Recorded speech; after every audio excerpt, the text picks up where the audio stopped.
Hey everyone, welcome back to day 15 of our podcast. I'm Zero. And I'm Emma. Today, we're going to talk about something that's super useful. How to describe anything in English. That's right. It might sound simple, but the way you describe things can really impact how well others understand you. And the best part? You can describe literally anything.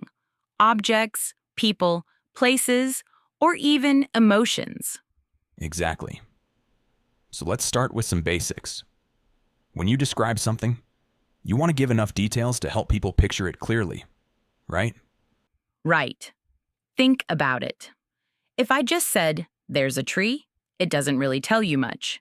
But if I said, "There's a tall oak tree with thick branches and bright green leaves," now you've got a much better idea. Definitely. It's all about those specifics. So let's break it down. When describing something, you should consider the following categories: size, shape, color, texture, and location. These will help you give a complete picture. Let's start with size. You don't always have to use the exact measurements. Words like huge, tiny, gigantic, or petite can do the job just fine. For example, "That dog is huge" versus "That dog is tiny." Nice. And size can also help describe things like rooms, buildings, or even feelings. I felt a huge sense of relief works as a description, right? Exactly. Now, moving on to shape. You can describe the shape of anything, whether it's round, square, triangular, or irregular. You might say, "The window is round," or "She's wearing a dress with a flowing, irregular shape." I like that one. Now, color is a big one, but there's more to it than just saying red or blue, right? There are so many shades to choose from. Totally. Instead of just saying blue, try saying sky blue, navy, or turquoise. The more specific you are, the better. For example, "Her dress is a bright coral red," gives a much clearer image than just red. You can also use colors to evoke emotions. Think about the difference between describing something as dark blue versus light blue. It's the same color family, but the mood changes completely, right? Exactly. And then there's texture. Describing how something feels can make your description even richer. You could say, "The blanket is soft and fluffy," or "The rock felt rough and jagged." Right. Texture gives the listener that sensory experience. And finally, let's talk about location. Where something is can change the whole picture.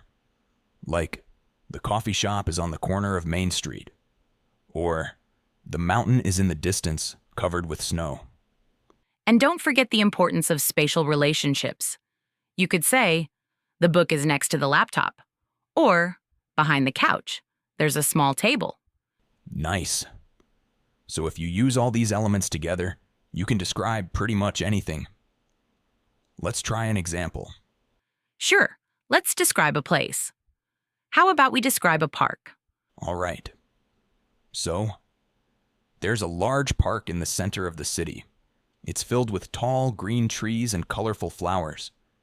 The grass is soft and well kept, and there's a winding path that goes around a peaceful pond.